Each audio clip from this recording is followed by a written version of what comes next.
Right then, I guess we better start there. Yeah. Welcome back to the All Stars MMA podcast. Today, Danny, I'm going to let you do the introductions because all I know is we're sitting in front of a man with a famous thumb. Yes. That's literally all I know. Okay, yeah, today we've got, he's a professional MMA fighter, a professional idiot. He's the AVT Idiot of the Year. He's got the Lifetime Achievement Award for that because he would just get voted it every year. Yeah. Mr. Onur Caglar, welcome to the podcast. Thanks for having me. Thousands wouldn't have you. So yeah, Onur trains with me. You know, he's been fighting amateur MMA, now fighting pro MMA, and yeah, like you say, famous thumb from his YouTube channel, which we'll talk a little bit about that as well. But I thought it was something to do with gym and showers, having a famous thumb. That's another story. That's another story. But yeah, so let's get started. Let's talk about MMA. Like, how did you first come across MMA? Like, what got you into the gym to do MMA? I vaguely remember being younger and my stepdad getting UFC videos and watching them. But then, obviously, for a while I lay dormant, and then I was in the army in Blackpool, and then went to the Sukata gym with a load of lads, and sort of followed it on from there. And then, obviously, when I left the army, moved back to Scarborough, found your gym. Yeah, so you didn't actually find my gym straight away, did you? You train at some other? You were training at Sukata in Blackpool.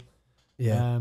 Doing jiu-jitsu and MMA there, Yeah. right? And then, so how long ago was that? Like, Probably maybe 8-9 years ago now, I think. Yeah. I started.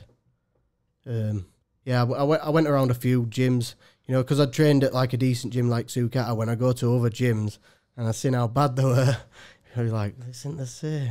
So then I needed to find a better gym to sort of improve myself, really. yeah. I think when I first met you, I'd seen you fighting on some shows because you were already fighting amateur MMA. Yeah. And then I saw you, I believe, on the York show. I saw you fighting on that cage confrontation. Oh, yeah. But I'd also seen you fight on That Leeds one. yeah, AON or whatever it was called, that's All or it, Nothing. Yeah.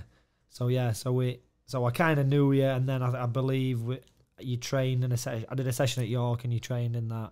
Yeah, I did, yeah, actually. Multi-Masters, yeah. Gaz Watkinson over in York when he used to run some MMA stuff there. So that's kind of, the background of where you sort of fell into doing MMA. But so now, obviously, you train at AVT. You've been training. How long you been at AVT? I can't fucking remember. I think it's maybe 5-6 years. I only know because I started training before I met my missus, and I've been with her for 5 years. So it's definitely before that. So do you still live in Scarborough now then? I live in Scarborough now, yeah. And do you train at AVT Scunthorpe then? Not. No, he comes to Leeds, yeah. Really? Yeah. So. Fucking hell, Scunthorpe's even further, right? If you're going to go to Yeah. Oh, sorry, right, yeah. Yeah, I would have thought so. Bad geography, that. Sorry. Still a long way to come though, isn't it? Yeah, it's... Well, you got to train with the best. There you go. That's a great advert. But yeah, I mean, there's people like Onur. You got people like Jack Grant coming from Grimsby. You know, a lot of people travel, and it's like you say, you want good training, you want good partners, good coaching. You've got to travel around. Everybody wants it on the doorstep, but it's not always there. In Scarborough now, you've got one of my students, Andy. He's got like a jiu-jitsu club there, so that seems to be going pretty well. Yeah, it's getting busier and busier. I think. Yeah, but I think in Scarborough there's not that much, right? Would I be right in saying there's not? Sort of like the dead end of the world. Yeah, yeah. If it was flat Earth, you'd fall off after Scarborough.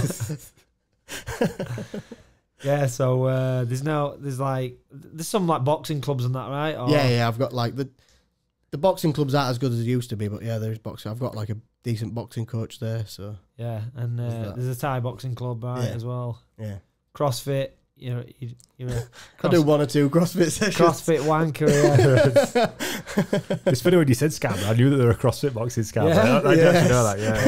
Yeah. Awkward. Yeah, Scarborough. What a place to live. I can't imagine. You think Scarborough, you just think about like putting 2 pences in slot machines. Yeah, but that's his life. That's our local currency. I don't carry notes. I just carry 2p's. Everyone's paid in 2p's. Like, what's it like just living in Sky? Like, do you know what? Like when I lived away when I was in the army, I missed it. But now I'm there, I absolutely hate it. It's horrible. He's just full of smackheads. Did you say that you were in army and then you ended up in Blackpool as well? Were you based in Blackpool? Yeah. When I joined the army, that's a rough gig, that, isn't it? I was me. I feel like Blackpool's worse than Scarborough, though. Yeah, Blackpool's a shithole. My mum lives there now, and I hate going. I spent 3 years in Fleetwood. Like, it's a fucking dive. Right. Well, the camp's in Fleetwood. I think I'm sure it's in Fleetwood or near Fleetwood. You got to go through Fleetwood to get to right. it. Don't know. It's the worst place in the world. Yeah, I've only been to Blackpool on stag do's. So yeah, even that's they were really bad. Yeah, they were really bad. I think like people nearly died and stuff. I remember one of them. We just bailed like middle at night. I said to my mate, "Oh, should we just get out of here because someone's gonna get arrested?" He's like, "Yeah, we need to leave." I don't know why. I took my missus there once because obviously we went to my mum's, and then she was like, "Oh, we'll go shopping." We went in the centre, and she was like, "Oh, where's all the shops?" I was like, "That's it." It's so small. I don't know why people go there. It's horrendous. Yeah, there's a fucking TK Maxx, a KFC, a Mackey's, and then slot machines. Yeah, that's and it. And a bunch of smackheads. That's it. That's Blackpool. There's loads of people from Blackpool just unfollowing us. Yeah. Sorry, guys. I'm not sorry. Come to Yorkshire. It's great here. It's great. Yeah. Scarborough, really good place. If you're living in Blackpool now and you want to like expand, you want to see the world, come to Scarborough. Yeah. It's Yorkshire, so it's exactly a better version of Blackpool. Yeah. So did you start your fighting in the army then? Were you doing boxing? Because I know boxing's quite big in. I did regimental boxing when I was in the army. I can't even pick how many fights I had now. I don't have it written down. So I've been punched quite a lot. So that's his fucking excuse as well. It's a great excuse. I can't remember that. I've been punched in the head and I fell off a bike in Thailand. What's your name again? Why were you? Yeah, so you boxed in the army, right? Yeah, I did. Yeah, yeah. So that's all. A good bit of experience first. So like Josh was saying, you was in the army and training at Sukata then. While you was sort of like towards the end of my army career. Yeah, started training at Sukata. Like I think I boxed 2 or 3 years before I started the MMA at Sukata. I actually originally went to Sukata. I just wanted to grapple. But then I did comps and realised that people were getting paid to do MMA, and comps you had to pay to do them, so I just did that instead. Yeah. So how old were you when you started MMA then? Like, This is a tough question. Yeah. I don't even know. No? I'd have to work it out on a calculator. It was about 8 or 9 years ago. And how old are you now? 34. So is that quite late to get into the game then? Like 26 to start fighting? 25, 26.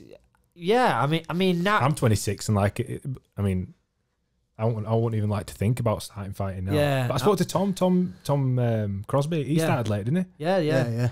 And but I think now in these modern times, you need to start younger. Yeah. Like if you want to do something good, I think back in the day you had people like Randy Couture were champion. Like I think he was like 46 something like that when he was champion.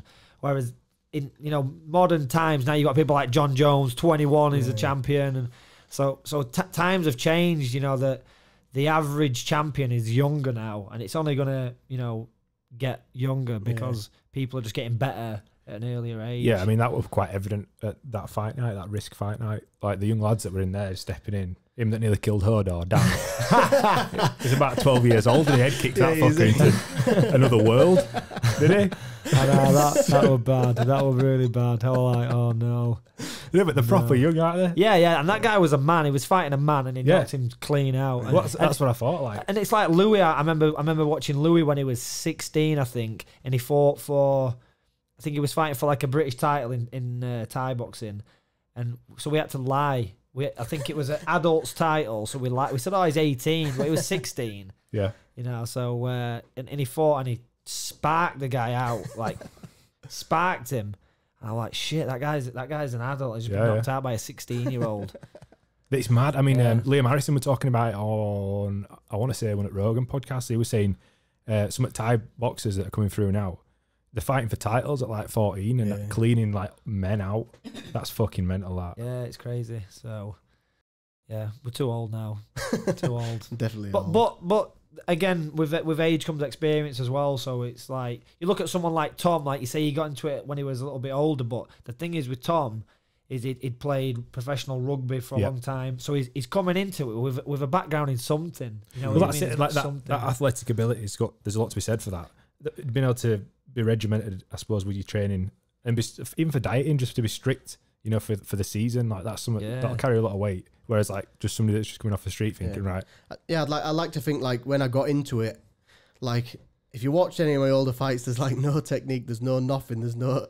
It's like I remember being then and having fights, and then watching them now and being like, I thought I was good then, but I was absolutely shit. Yeah. But I think it was just like a toughness what I'd got from the army, so that carried over. Whereas if I'd have been younger and you know, with me, if I'd have been older and not been in the army, I wouldn't have had that to sort of carry me through. And then, like you say, like now, I wouldn't start now. Even if I was 25 now, I probably wouldn't just kick into it now just because people are coming up. People are not like learning just, they're coming up with MMA, so they know everything from the bat. Whereas, you know, years ago, people just were boxers or grapplers. Or, there's a lot of catching up to do now, isn't there? Yeah, it's a new era now. You can come to my gym and you can learn the full game of MMA. You don't even need to leave the gym. We've got strength and conditioning coaches. Everything's there, you know, ready. Whereas before, you had to have like all these separate coaches. Yeah. And, you know, nobody really knew the complete game. But now, you know, a young kid can come in the gym, learn everything. By the time they're 18, they can fight professionally. And yeah, it's changing the game. Yeah, just world beaters out there. It's like you said, having it all under one roof. Like there's some big names in your gym, and there's a lot of knowledge under one roof. Yeah, and not just in my gym. I'm not just here to plug my gym. That's AVT MMA. AVT. Yeah. .co.uk. Yeah, I mean, in all gyms in the UK, in all these high-profile gyms, that you know, that's the thing now. They're teaching MMA. They're not teaching separate arts. They're teaching this is how you have an MMA fight, and I think that's where it's all heading now. Well, it makes it. I think with the lack of like now, I do go to separate people, but because I've got experience, I can put it together. Whereas younger people, you know, like the experience thing, they don't have to put it together, so they get taught everything and they can work it from there. You know, like with the evolution, it makes it a lot easier to learn it. Yeah, the coaches have just got the answers now. You know, you go to a coach, oh, what do I do? How do I do this? And you know, they kind of give you that answer. Whereas 10 years ago, you'd say to a coach, how do I defend this takedown? And they'd be like, I don't fucking know. Go and ask this fucking wrestler down the road. You know, so I think that was one thing that stood out to me at the Risk Fight Night, actually, when seeing your guys in certain positions, and then when they're on the ground, they actually physically walked their opponent over to their corner to get coached whilst fighting. Yeah. And that's something the outsider never get. Like, I've never seen that. So when I was stood there and I'm watching, I'm like, this is mental, because outside looking in, you see people fighting, you think they'll be sort of panic, you think they'd just be trying to like refer back to all of their experience and all their knowledge, when really they've got somebody literally 2 meters away saying, do this, do that, put your hand here, and it's just so controlled. It was like an amazing experience to see it so close and just see people getting coached whilst in an actual fight, and professional fights as well. I think like when someone picks up a takedown, I'm like, bring him here, you know, bring him this way. So yeah, it's a lot easier to do that. Yeah. Obviously, if you're in the opponent's corner and they're shouting in your ear, it can put you off. Yeah. You know, I've had guys where maybe my fighter's in a shitty position, but how I talk to, but they're in my corner, yeah. So I'm talking to my fighter and he's in a bad position, but the things I can say to him gets in the opponent's head. So I do this. I might be giving away a secret here, but I do this thing where say Onor's fighting and he's stuck in a guillotine, like a tight guillotine, and I can see that he's struggling. I'll just be saying, right, you know, you're all right. You can just stay there. The guy's burning his arm out. You just wait there, and he'll squeeze and he'll burn his arm out. He's thinking, fuck, I'm getting choked. But the other guy's now thinking, shit, if I keep squeezing, I'm going to burn my arm. Like, he's listening to me. So he's like, oh, shit. And then maybe he lets go. And that's worked a lot of times. It doesn't always work, you know, but sometimes I'll do that, and the guy he'll have second thoughts. He'll doubt, I don't think I can finish this guillotine. He'll let go. He's out of the guillotine. And so I'm cornering him, but I can also... You know, it's like a bit of psychological warfare. But I can imagine like the commitment that you'd have. A guillotine's a prime example. So like even when I've just been rolling doing jiu-jitsu, and you think, right, I've got this guy here, and you think you've got it, and you know you're burning yourself out, And it's just you play with. I end up talking to myself in my own head more than I think about this other guy that's getting choked, because I'm sat there going, oh, if I burn myself out here, I'm fucked. Because I ain't got the cardio to sustain this. It's just going to roll me over. That's it. Yeah. So I suppose in a fight, you've got to think the long game as well. You've got 3 5-minute rounds or 5 5-minute rounds. Yeah. Have you ever tried boxing when your arms are burnt? Like, I can't even imagine. Yeah, so when you try and guillotine someone, then you got to stand back up. Like, shit. Yeah, it's tough, and it's like you say, your corner man can make or break you sometimes. You know, if you're getting the right instructions, it can help you, and if you're getting the wrong instructions or no instruction, it can definitely hinder you. Yeah, I had some brutal cornering from the Risk Fight Night. We'll release some footage soon from a certain other club in the Leeds area, which I wouldn't have said it was constructive myself. I mean, I'm not a professional fighter, but the criticism that was coming from his own corner wasn't constructive whatsoever. But we'll put that one on YouTube. Yeah, that's it. All corners are different, and like you see some cornermen fucking slapping the fighters, and all fighters are different. They need different. We spoke about that before, haven't we? So yeah. So professional fighter, yeah. Trying to be. What's your record looking like then? So from start to finish, how many fights are you in now as a professional? I think 7 professional fights. I'm not sure how many wins or losses. Yeah, I think it's 4 and 3. I think 4 and 3 as a professional. Right, yeah. I'm pretty sure. Yeah, I'm pretty sure. I've got a few records in my mind of all the fights at the gym. But yeah, so 4 and 3 as a professional. I think you had quite a lot of amateur fights, didn't you, as well? Yeah, I'd say about 40 or 50 amateur fights. Wow. Yeah. So a lot of fights. That's a lot, that. Yeah. A lot. Will you fight any competitor? Yes. Yeah, a lot of fights, and then but what the main thing what I wanted to talk about today is get a bit of an insight into like your life outside of fighting. So obviously, you know, you're training in the gym, you're doing MMA and stuff like that, but we've also got other things. You know, you talked about you was in the army, but how did you end up there? You know, from leaving school or whatever. You know, where did you think I wanna be a soldier? Well, I probably quite a few times when I just used to get drunk it's called the Crescent in Scarborough with all my mates. In fact, nearly every single day. But then, sometimes you'll just sit there and think, is this the rest of my life? My cousin was in the army, so I went to careers office with him, and I had a few criminal offences, and you have to wait for them to be spent. So I think I had a year, and then when I went back after a year when my criminal offences had been spent, and to be honest, when I joined the army, it was just a thing like, I'll just do this. Like, I applied for McDonald's and they rejected me. They said, I wasn't qualified enough to work at McDonald's. And then, so I got that job in the army. Like, I passed the selection for it. How old were you at this point? I was quite old. I can't even think, 2004 when I joined. 15 years ago. Jesus. You're 29. No, what did you say? 34. 34. Yeah. I'll be 29. I'm happy with that. None of us can do maths. So yeah, it was quite a long time ago. But yeah, more so the fact that people were like, when I joined, everyone was like, you won't stick it out. You won't stick it out. And I like to prove people wrong. So like, I did it. I enjoyed it, like, even now, like I probably I think that's why I like fighting, the camaraderie you get from being in the gym. It's the same humour, it's the same, I suppose it is the same, you're fighting, but obviously it's a different sort of fight. Yeah. Were you in infantry? Yeah. Just a bullet magnet. I wasn't clever enough to do anything else. You could just get shot at, yeah? Yeah. You can't, McDonald's, no. You get shot at. Sound. Yeah, similar jobs really, aren't they? Yeah. McDonald's drive-through or bullet catcher. I remember though, like I was saying to Jack earlier on, I remember like after I'd been paid when I was in the army and I was driving my car through McDonald's drive-through looking at them thinking, I couldn't get that job. But now who's better off? So I could have been McDonald's, yeah. Thing is, maybe McDonald's would have been better for your mental health. Maybe not. So how long were you in the army for then? 7 years I was in the army.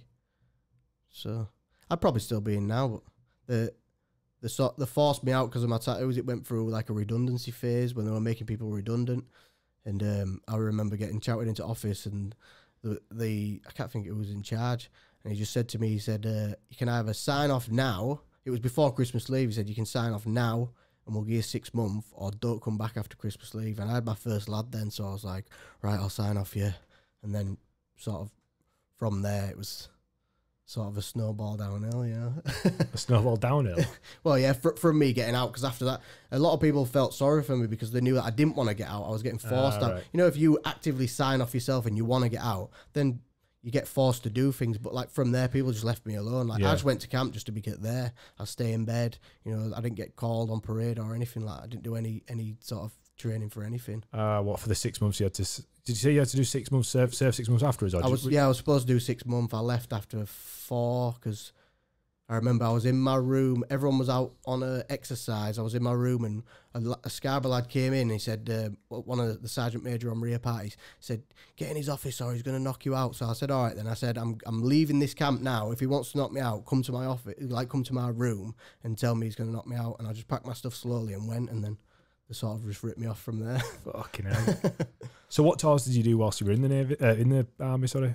Sorry, I don't. See, Josh is in Navy. I'm just waiting for him to drop that in there. I was in the Navy. Yeah. In Navy, boy. Well, so I were on auxiliary ships, so we had. Is that why you sat on that donut before? Yeah, I mean, I'm like a professional now. I did 7 years actually.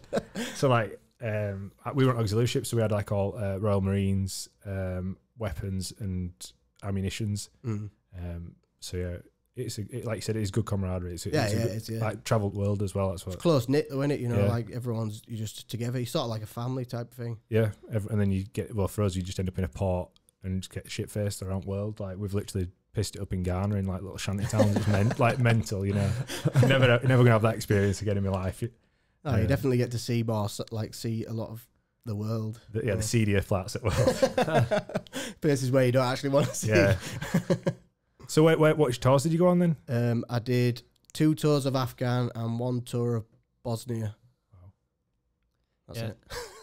Yeah, so pretty harsh places. I know.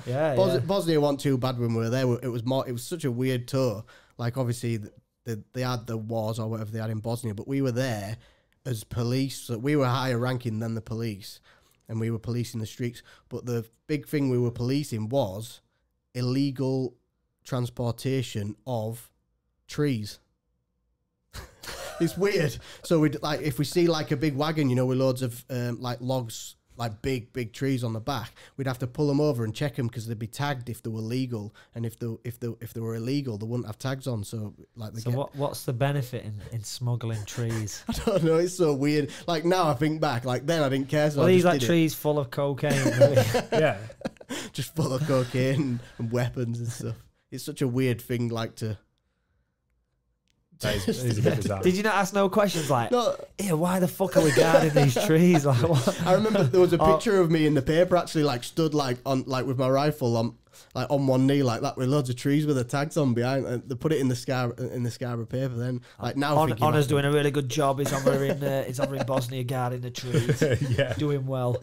There's like plenty of trees in Bosnia now. It sounds like one of them jokes, doesn't it? It sounds like something you'd give to an apprentice. Like, can you go get me that long stand or some tartan paint? Just go watch them trees for us, will maybe you? That's what it was. The joke just lasted for a really long time.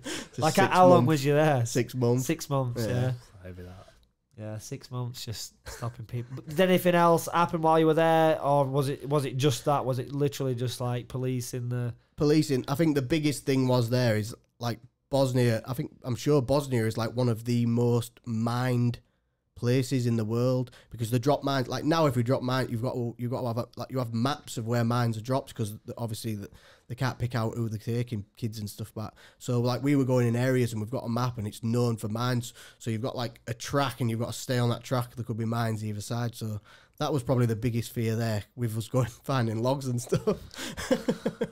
Driving through minefields and stuff like that. Driving through minefields. That's mad. I did 4 months in Falklands and it's the fucking worst place. You could, I swear to God, right? You take off from Brize Norton. There's 2 flights out of Brize Norton when I went. Right, you either go to Afghan or you go to Falklands. So luckily I didn't go to Afghan. I went to Falklands. And you take off, you take off, and it's like a 9-hour flight, and you land in Ascension Island, which is basically a little island in Atlantic on the equator. It's like a desert island. It looks amazing. You're like, this is fucking unbelievable.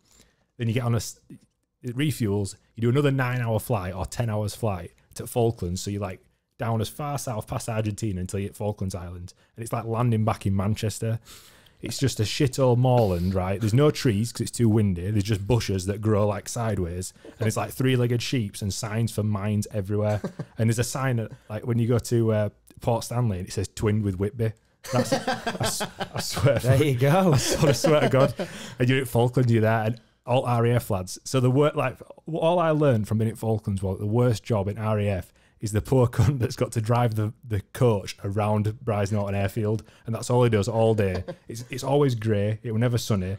It was either grey, snowing, or raining. That were it. Even in summertime. Yeah, and there's this poor bastard just driving this fucking coach around this airfield. Just hated his life, and he's been doing it for 6 months. It's fucking grim. So yeah, Falklands never ever go. So you could have got on the other flight and gone to Afghan. And you could have met Honor. You could have. I definitely, even though Afghan was pretty bad, I think I'd rather have gone. Our lads actually went to Falklands and they hated it. I think it was before we went to Afghan. Yeah. But luckily I got away with not going there. Honestly, there's nothing good about it. Like, and they're all fucking inbred, or it's just honestly, it's proper grim. And the airfield itself, it's world famous for having the longest corridor like in the world. Like that's even important. There's this one corridor that's about fucking 2 miles long. It's in Guinness Book of Records. Yeah. But can you imagine having to walk down the fucker every day? Go to your digs and then walk back up fucking 2 miles to go to Naffy for a fucking Snickers and then walk 2 miles back.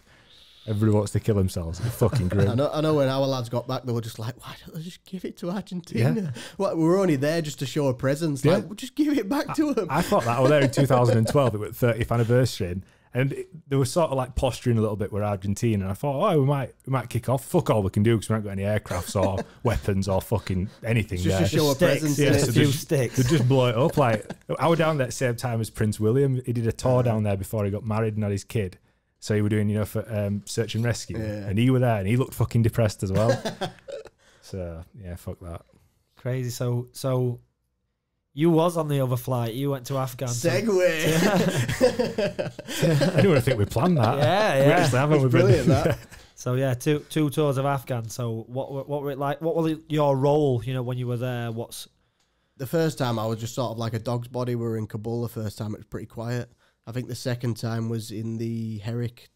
I can't even think I think Herrick 7. So it was pretty brutal then. I was a section commander.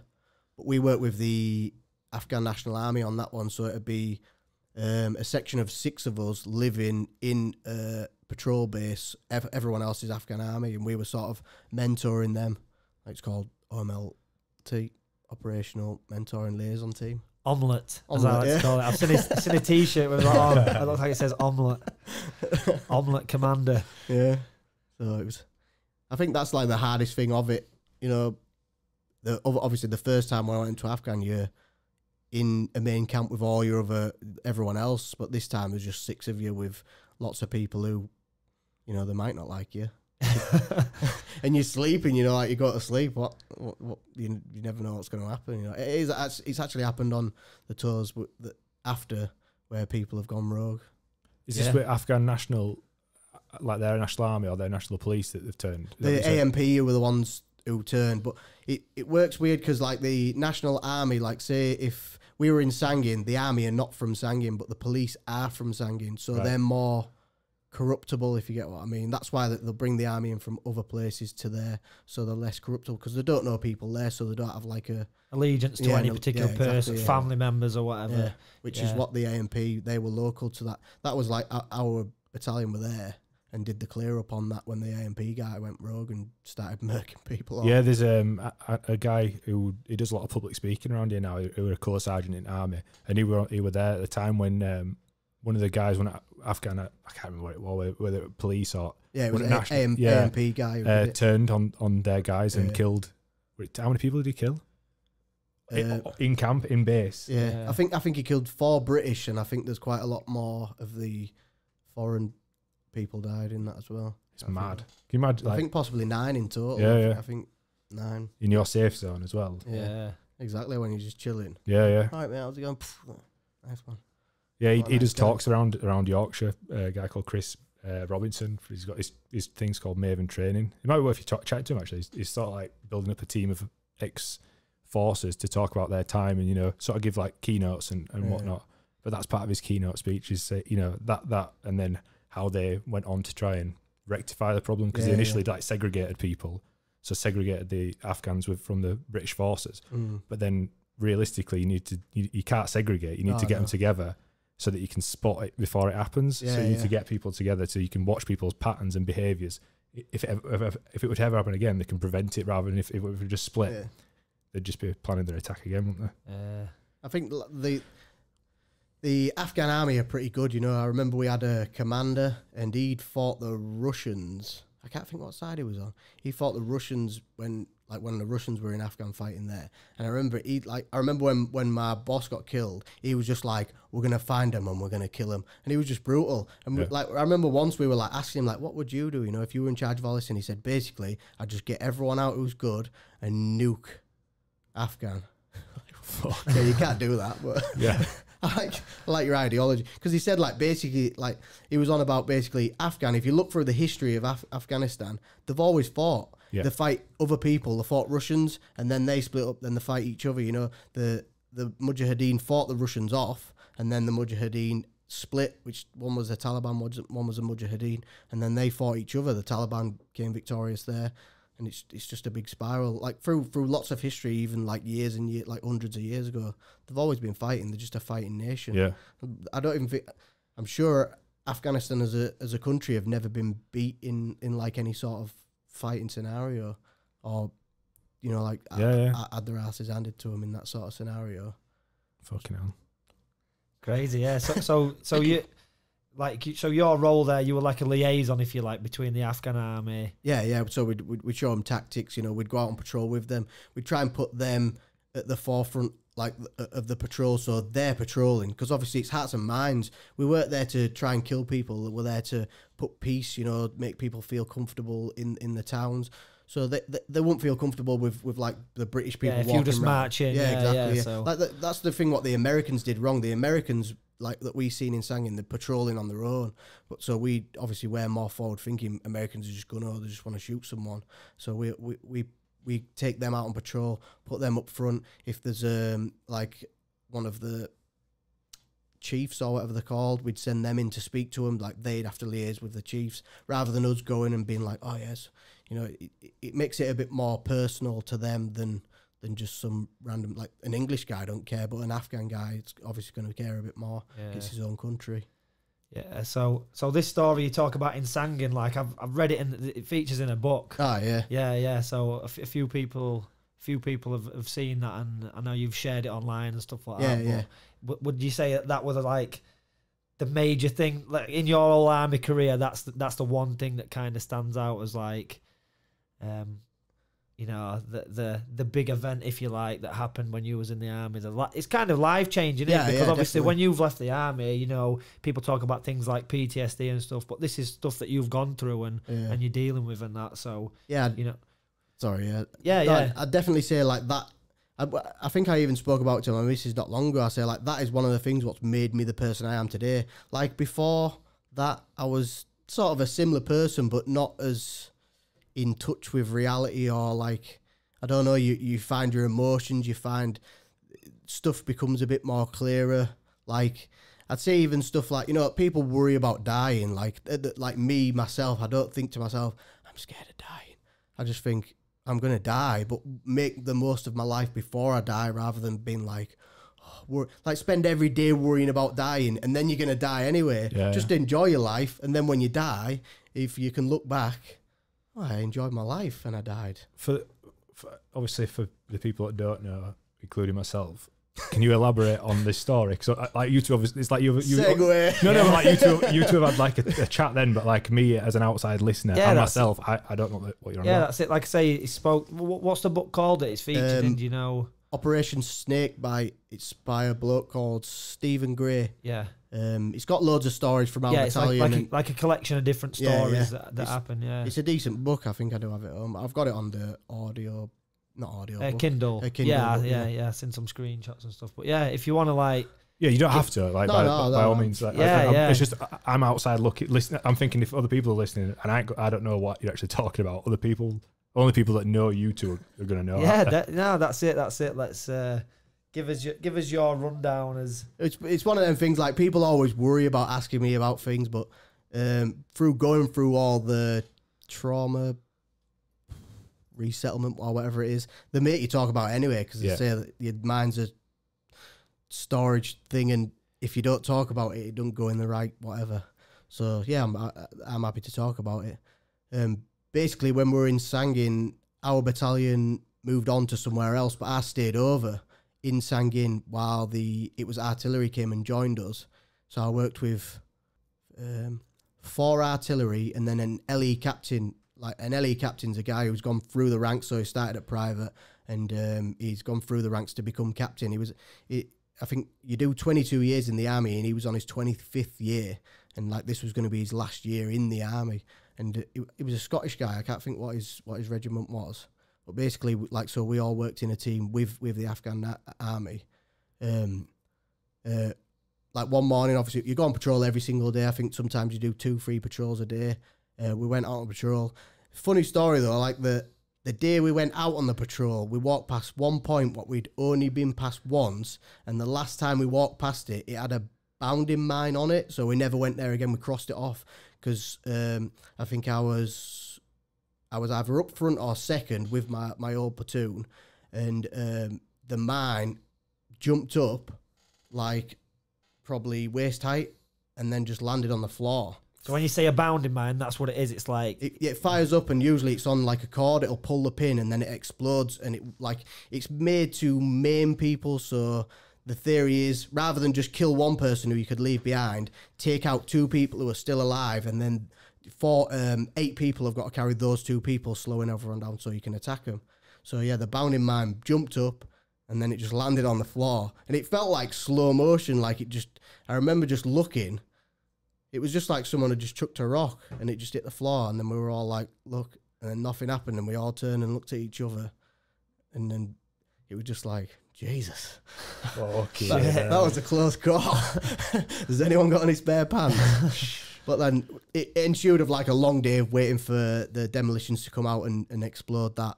And then it actually turns out the guy who triggered it we had a big wall, probably higher than this ceiling wall. I don't even know, maybe 8 or 10 feet, and apparently he was sat behind there, so we were like there talking, and he'd pressed it to trigger it off. So he was at the other side of the wall. Just on the like after when EOD had come in to put demolitions on it, they can follow where the they'd gone they found all the stuff behind the wall. So he's like literally not even as far as that wall away from where we were stood. Like the wall was about here, I think, when we were stood there.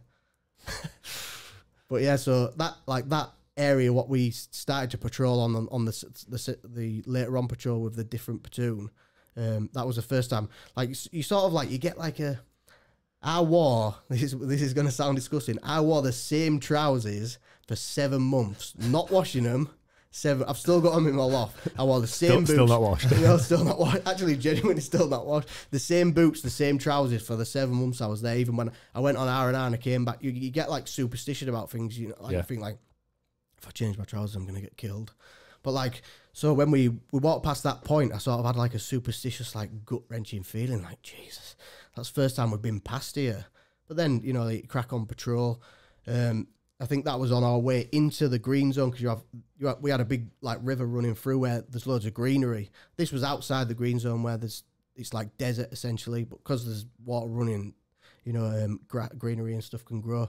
So I went into the green zone, patrolled along the green zone, and then we were coming back out of the green zone. And I remember it was sort of like in a dogleg shape.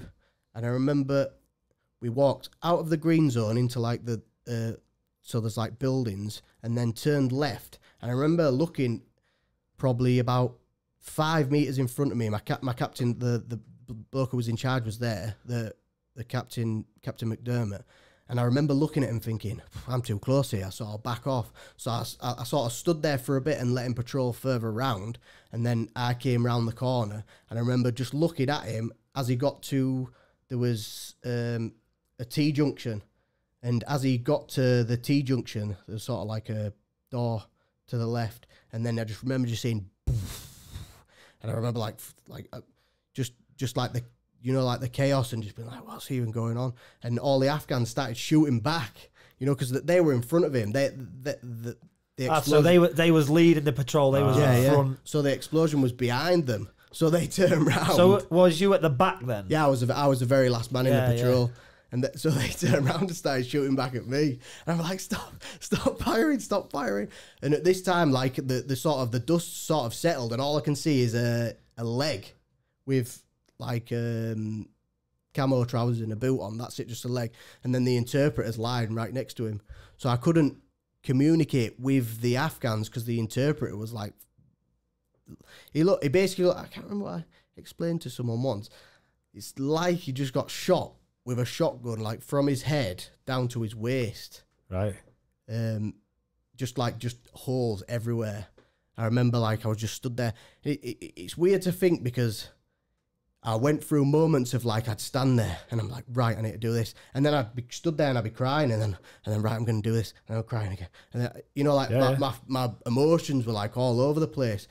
But I was nervous. I stood still. I didn't even move. Because it was quite a distance. I'd probably say I was maybe 20 meters away from where it was. But that's not that far. You saying that's quite a distance, but that's still pretty fucking close. Yeah. That's like in our gym, like standing at one end of the mats to the other. Yeah, so that's about it. Yeah, that's about the distance. Yeah, I remember like thinking, but it was weird because there was the mud track, and then just to the side there was like grass with like the odd like little tree.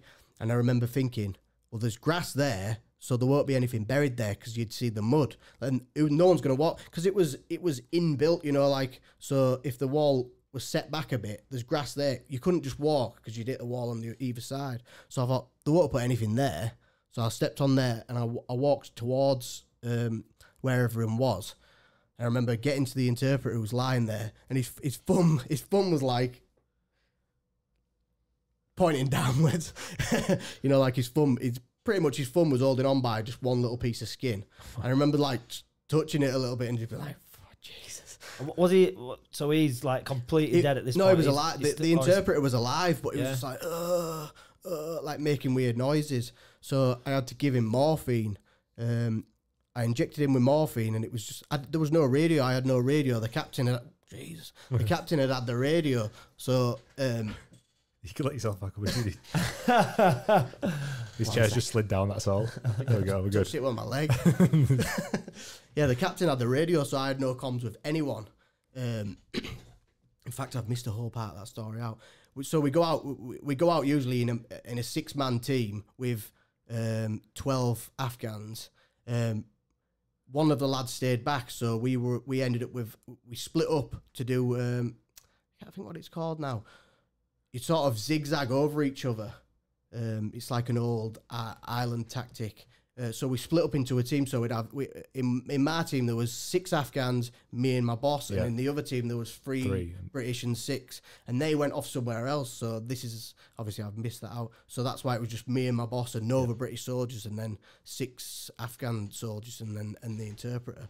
So I had no comms with any of the bases, and the other lads. You're literally the only British person. The only British man stood there with a load of Afghans in Afghanistan. And my ass was going nipping, because obviously, like at that point, that's when you think to yourself, well, who's on my side now? Like who's with me? Like, what if they've orchestrated this? You know, it's weird. They were through it before. Yeah. Why not get the center? Why get the very, like the second to last man? You know, everything starts going through your head. It's just wild. Because I remember I was carrying the general purpose machine gun, and I had a pistol, and I remember I just had my pistol in my hand the whole time that I was doing everything, because I just thought, if someone comes near, I'm just going to shoot someone. Yeah. I'll just shoot like whoever comes near me where I feel threatened. So I'll get back to where I was. So I'd sorted I'd given him morphine, and I was just looking around. I was looking for the boss. I remember shouting him. I was shouting like, boss, just thinking he might still be alive. His leg's there. He can survive without a leg. But I remember looking down the T-junction, and I seen the top half of his rifle. It was just resting against the wall, like someone had just placed it there. Yeah. And then there was like just bits of stuff sort of down that way, and there was nothing anywhere.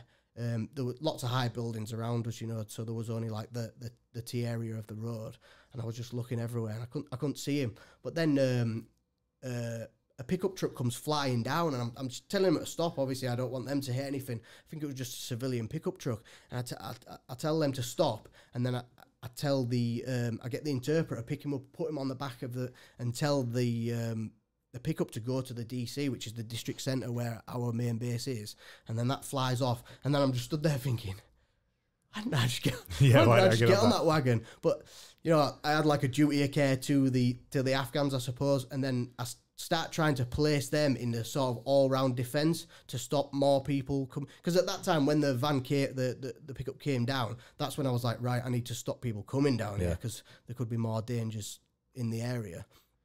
Like, you don't know whether it's been triggered by he stepped on it, or so you don't know if there's going to be other in that area. Did you figure out what it was that actually happened? You know, the explosive that went off. Did you figure out like after where? You have a team what come in after, and they worked out it was 2 British mortars, and they just buried it. It was bound in mind. It was 2 British mortars. Oh no, it was 205mm artillery shells, and then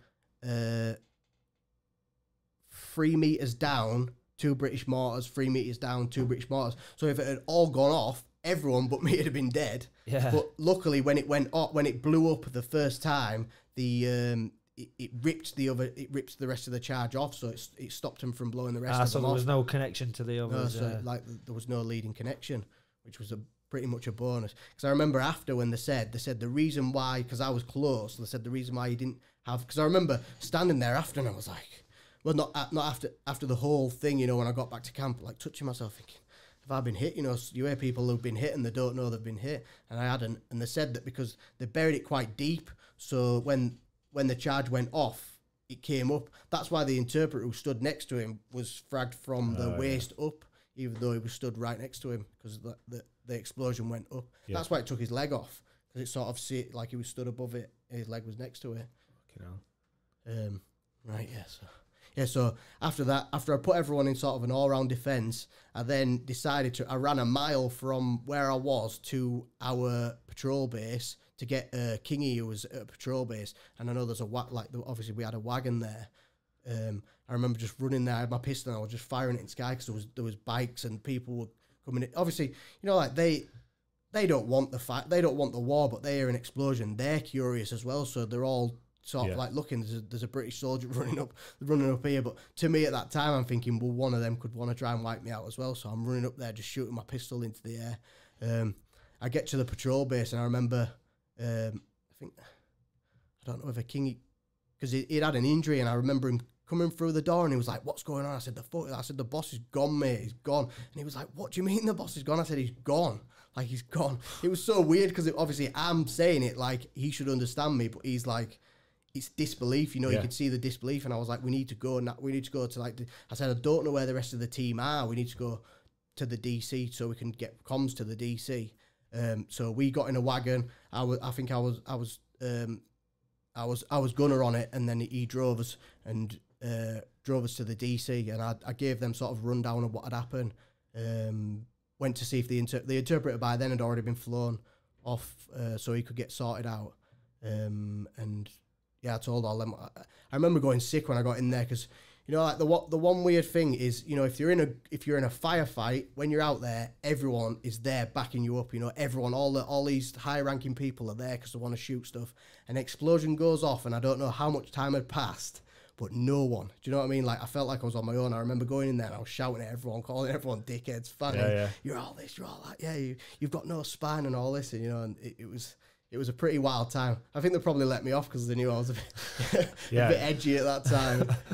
In shock. I remember like driving into the. I can't think who were on the. You know, like, it's the DC's pretty big. I remember driving into the DC thinking, if these think we're a suicide bomber, the speed, you know, usually you'll take it slow to the DC. If these think we're a suicide bomber, we're getting machine gun on the way into this camp. But luckily there was sort of a bit alert, and, you know, like, because we flew at some speed into there. But it turns out like the rest of the team were sort of on the road parallel to it, but they didn't want it because an explosion happened. They didn't want to sort of walk into anything else. And they were obviously trying to radio me that they didn't know anything. So they sent out another patrol which found them. And then also after they went out to find like where they found it actually landed where I was stood. There was a building which was behind the wall. You couldn't see it, you know, if you stood and looked up because it was pretty high. And his body had landed there, and next to there was like a seat, you know, like a seat where you rip out of a car, where the bloke in the battery in front of it with the wires, and he'd set it off there, and our captain's body had landed right next to him. So like, I can't even imagine being that guy, like, poof, poof, Jesus, you know, so weird. Like, it covered some distance. I can't think whether they said possibly 25 meters his body distance had covered, you know, like going up in the air and coming down, like the trajectory that it'd have to have taken. They come in and work all that crazy stuff out, you know. I remember I can't think what they're called now. We went to the inquest after, and obviously they tell you everything there because they have to try and read. Like they were asking me loads of questions, and I was like, well, I said, what if it's my fault? You know, like obviously you think stuff like that. They give you like reassurance and stuff. His family's there, but they tell you everything, and that's when you're like, Jesus. So that, like all that was there. It's pretty crazy. Yeah, crazy. What happened to the interpreter? Did the interpreter survive? Yeah, he survived. Yeah, he survived. I went because obviously I tried to stay in Sangin. I got a lot of aftercare after that. They wanted to. They were going to pull me out, and I was like, no, I'd rather stay here. Cause when you say aftercare, do you mean like like mental health? Yeah, so that Scotty, I think he was a sergeant major then, he was in charge of us. He came and spoke to me, and he said, do you want to stay, or what do you want to do? And I said, oh no, I want to stay. But then at that time we were on the roof, someone threw a grenade and it blew up, and then I started crying, and he was like, right, I'm pulling you out. So I ended up like pulling out of there. I stayed in camp, I think for it was a week in the can't think of the name, the big massive one anyway, Bastion. Yeah, we were in the bit next to Bastion with the Afghans. So I stayed there for about a week, and it was just horrible, you know. I just wanted to get back out there and sort of just get back at it. It's sort of it's just weird, the climax, like it's an anti-climax, you know. It's such a strange thing. I was going to say something else, but I forgot it. What I was on about that. So that were your last tour. Then you obviously came home after that. Yeah. So how long is it from there? So you come back from Afghan, and then how long are you still in the army for before you leave after that? Is that like close to the end of your time? No, I'd served, because I served quite a while. Obviously, I was in a year before I got diagnosed with PTSD. And that's, so you're talking about PTSD after this event's happened, yeah? So like from that event, a year on was the I remember at what time they sent me off to see a psychiatrist because one night I went out and got drunk, and then I took I took loads of people hostage, and I was saying that I want to go back to Afghan now. Like I want to go back. I smashed loads of stuff up. But whereabouts were you when you took these hostages? That was in camp in Blackpool. I caused absolute chaos. I ripped fire doors off, smashed things up, smashed all sorts. Like the next day when I woke, I was just like, Jesus, I'm in a world of shit. Yeah. But luckily that, you know, like the bloke who I went and seen, he said, look, we've been watching you. We know what happened, and we know that this is because of this. And then that's when they sent me off to get assessed. And then that's when I was diagnosed with PTSD. And I think possibly I did 3 more years after that. Yeah, so that's a long time. Yeah. I thought that it was more towards the end, but yeah, that's... Well, the thing was, like, after that, I know we were due to go back to Afghan again. And I went into the RSM's office, and I said to him, I said, look, I ain't gonna bullshit you. I said, I'm scared. I don't want to go back because I've been through all my treatment and stuff. And he was like, fair enough. He said, like, I understand. Like, he said, loads of people have made loads of excuses up. You are the first person to come in here and be honest with me and tell me you're scared. He said, I respect that because, you know, like, it shows you've got balls by telling me you're scared. And then he sent me off to Catterick because I said I sort of want to be in army anymore. I said, if I can't do that, like, I'm one of them people, on every report that I've ever had, in-camp soldier, horrendous, in the field soldier, amazing. Like, it's 2 different people. So I said, well, if I can't do that, then what, you know, like, I'm not a soldier anymore. But they sent me off to Catterick to do training, like training people to do courses like NCO cadre courses and non-commissioned officer courses and stuff like that. And I think I did that for 2 years, and then all the hierarchy changed, and we got a new stuck-up guy as the CEO of our regiment, and he was the guy who, I think I got a military award. I got mentioned in dispatches, and when I was getting awarded that, apparently he looked at me and said, he's not a very sellable soldier. And then it was from then on when he decided to just try and get rid of me, because it was because of the tattoos on my neck. I got tattoos on my neck, not as bad as I have now, and then on my hands, and he just said because of that, and that's why he didn't want me in. Not sellable. That's great. Bollocks, innit? But now you're allowed in with tattoos. Yeah. Crazy. Now you can go in and fucking... I'm too old now. Yeah. I probably would if I wasn't too old. I'd probably give it a bash. Yeah. Well, that's a crazy story. And then you talk about, like, obviously getting diagnosed with PTSD. Like, how did they look after you? You know, you're in the army, you've got this PTSD.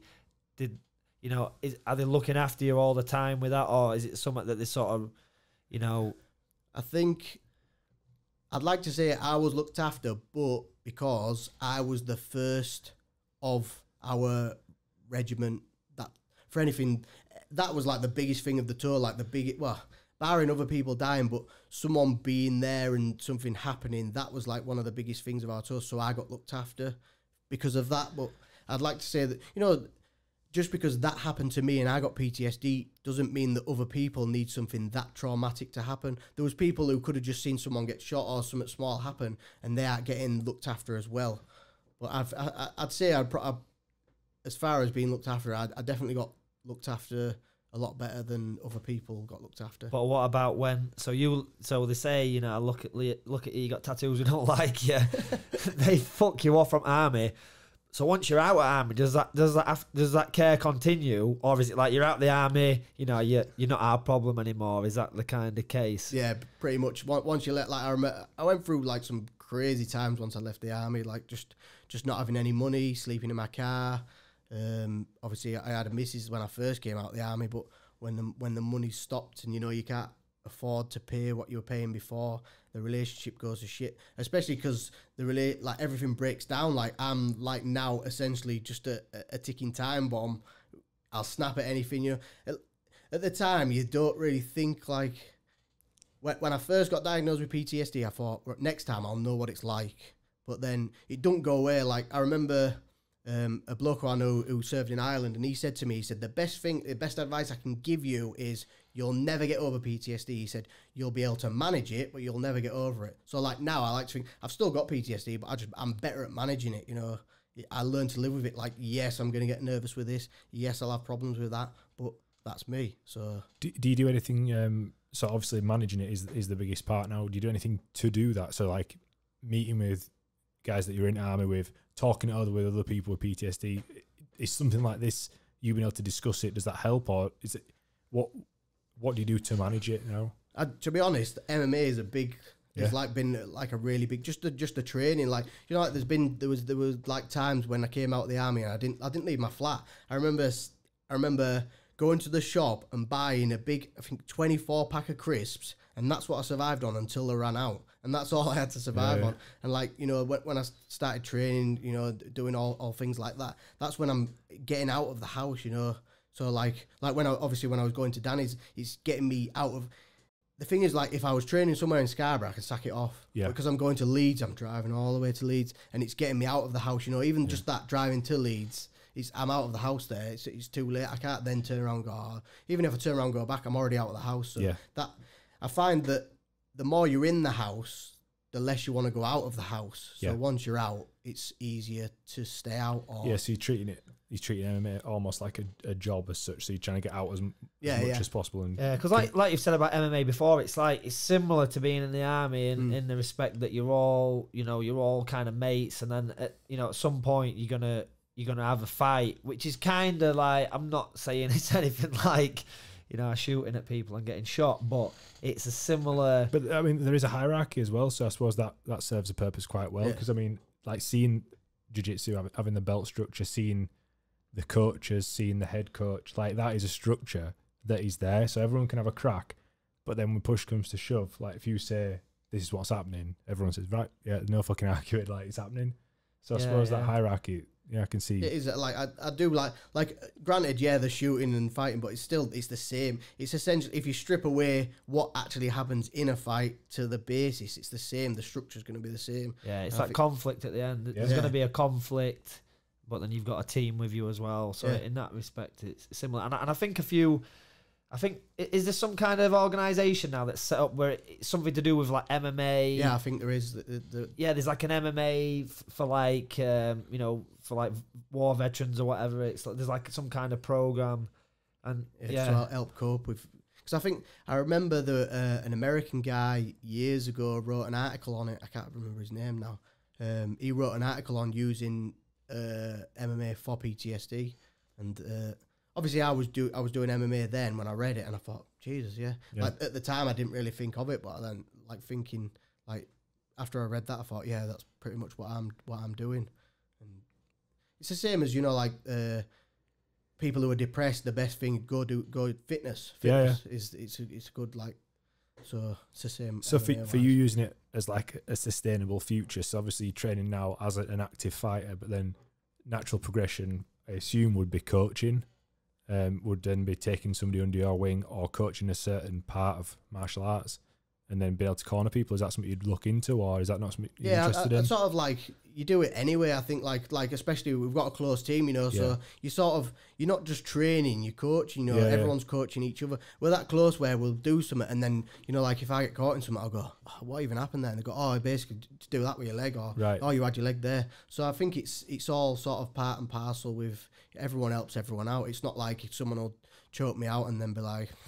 Yeah, no, I meant more like, obviously you're a retired fighter. Yeah. So once you decide to retire, then you can commit, you can still train, but you can sort of commit more to coaching and moulding another fighter. That's sort of what I was trying to get at. Are you bothered about doing that, or would you rather just train and just, I probably would eventually. I have done like classes before. Scarborough's premier MMA club. But then again, you're stuck in Scarborough. That's the problem. Yeah. Well, that's why before I've ran a few classes before, and it sort of stuck me in Scarborough where I couldn't train myself. So I'm sort of enjoying training myself at the moment. But I think even in the long run, if people want it, like if I saw interest, then I aren't like allergic to teaching other people. Yeah. If people want to learn off me, if they're that stupid, then that's class. That. Honestly, that story left me speechless. Obviously, you'll know the story before, but I were a bit. Yeah, that is fucking fair play to you, mate. Like you say, you get diagnosed with PTSD, and you're still dealing with that today using MMA. But we're living in a time now where I think everyone's got PTSD. I think I've got it just from being here. It's weird. People get it for everything now. Like no matter what happens. But what do you think of that? Do you think that having experienced that and knowing what that feeling is? Like, what do you think of all these other people who are claiming it? Is it? I'm sort of in two minds because in my mind, I know PTSD is it's traumatic. So if something is traumatic to you, you can get PTSD from it. So if you're walking down the street and there's a big puddle and a car runs through it and it splashes you and everyone's laughing at you, you could get PTSD from it. But then it's like, grow a spine. Don't let that be traumatic to you. Let something extreme be traumatic. People are getting softer. Yeah, it's completely subjective, isn't it? That's the problem. Yeah. But we also live in a society where a kid says he's stressed, and like I remember growing up and having hard times when you're growing up, but that wasn't stress like when you get older, It's I think now we're just living a time where everyone's like, oh, I've had a bad day, here's some antidepressants. And guess what a side effect of antidepressants is? Depression. So you're sort of in a big massive hole. The best thing I ever did, well, I'm not saying for everyone, but the best thing I ever did was come off antidepressants and learn to cope with it just in a better way. Than antidepressants are evil, they're evil things. That's it. We are in a bit of a soft world, aren't we? And it's only getting softer. Like, I think the problem is now that anyone can claim anything. Yeah. And it is a tough one. Like I look back at my time on ship, and that's stood me in such good stead for starting a business and trying to start all this, because I joke with the people that I work with that like no one died, no one got pregnant. That was always like a bit of a joke thing for us on ship. But like I've been on ship where it's set on fire. Like we've had like fires, floods. Do you know like when But you'll see it yourself. Like, we do all this training, like wartime scenarios. Like, you do like Thursday Wars down in Portsmouth, and you do all these exercises, and you learn about how to firefight, how to do what happens if we flood, what happens if we have a casualty, all these emergency situations. Then when an emergency arises, you get that adrenaline rush, and you buzz in, and it's like, fuck, it's on fire, or ship's blacked out, we're flooding, and it's like, I loved it. Like, I probably thrived in it because I thought it'll never get that bad, and luckily it never got that bad. You know, like we'd have a fire, we'd all react, we'd put out the problem, and then we'd sort of like restart again. But having seen the bad stuff that can happen on a ship, you know, in certain places around the world, and then I come back and I do, like, we're running a business now. No matter how bad it gets, it ain't as bad as that. Yeah, exactly. Yeah. So I'm like, that's like a reference point, and like my biggest thing when I talk to people now is like, if you've got a point of reference to go back to, then you know it's never going to get that bad again. And it seems that's like my coping when times gets hard with business or anything at home. I'm like, it's not as bad as the ship being on fire. Do you know, like, that's as bad as it's going to get. Yeah. But that's where people are soft now, because they haven't got that reference, because all they see is the fucking hashtag entrepreneur on Instagram. They see people driving around in fucking Ferraris that they don't own, on yachts that they don't own. It's a false economy, isn't it? That's what everyone strives for that. So no one's had that struggle. So like our parents' generation, where they've had to struggle coming up, all they had to do was just get a job, pay for food, pay for mortgage or rent, and that was pretty much it. If you can get through that, you've done all right. Whereas now that's all like done. Everything's on tick. Hands down, everything's on tick. I want the fucking rest of it. I want the fucking super yachts and the private jets, like, or a Rolex and a fucking times are just easier now, aren't they? Like, as you know, things progress, just life is easy for people. And I think it's subjective, though, isn't it? Is it easier or is it harder? I think this is where that subjective thing's in. It could be harder because it's the things are so easy to get. Like, your dream's one payment away. That's the life, innit? Yeah. Your fucking dream car is one payment away. You want that M4? It's fucking 450 quid a month and it's yours, you know? And they're like, oh, you know, I fancy it. I earn 900 quid a month. I can live in my M4. Yeah. But I think it is a bit subjective, you know? Yeah. And like with stuff now, like we're like bullying in schools. There's this big program now, like, let's remove bullying. Let's get bullying out of schools. But when you think about it, it's like we all got bullied at school. Like, you know, a little bit, and it's about kind of how you deal with that growing up that sort of makes you a person. And I think if you just remove bullying from schools completely, and you just had everyone being really nice to each other, it kind of things would be fucked. I'm not a fan of that. It's like when you got to think about the universe is about balance, isn't it? Like, you need, you know, people like all these people who read The Secret are like, let's get rid of all negative emotions. No negativity, yeah. But the problem with that is that you actually need some negativity to like to get your defenses. Like, let's not speak to him. You know, it's that. I mean, like, if everyone was just super positive, it'd be fucked. Shit. Joe Rogan references it all the time in it, like on his podcast. It's like Disney as an example. They're saying, look at how nice this bear is and this fucking deer, and they're all mates and they're all like trotting through woods together. But realistically, that bear's gonna go and fuck that deer, or that alligator's gonna come out and fucking eat it. Yeah, but so not fucking. Well, maybe. Have you seen The Reverend? Have you seen The Reverend with Leonardo DiCaprio? He gets fucked by a bear, doesn't he? But like, that's the reference, innit? Like, everything's looking all fluffy and fairy, and that's the world that we're trying to build. It's like attendance trophies, innit? Give everyone a trophy for attending. But when something bad happens, that's when that trauma level's a lot higher, because they didn't expect it to come. Well, I went to my eldest lad. I went to his sports day, and I was like, go on, you're gonna win. Yeah. And then his mum went, oh, you can't win. Like, everyone's equal. You're not allowed to cheer. That's some bullshit. But then that's why everyone's like, you know, you need that. You know, like, if I see someone better than me at school, then I'm like, right, I need to work towards that. If everyone's equal, I've got nothing to work towards. Everyone, it's our nature. It's a competitive nature, isn't it? You know? Everyone's equal. Fuck that. I want to be better than loads of people. Yeah, we're all equal. Just some people are more equal than others. That's what I say. Yeah, it's crazy. And the problem is, in these modern times, is you know what I'd like sort everything out. And this is going to sound bad, and I'm not advocating this in any way, shape or form. But you are.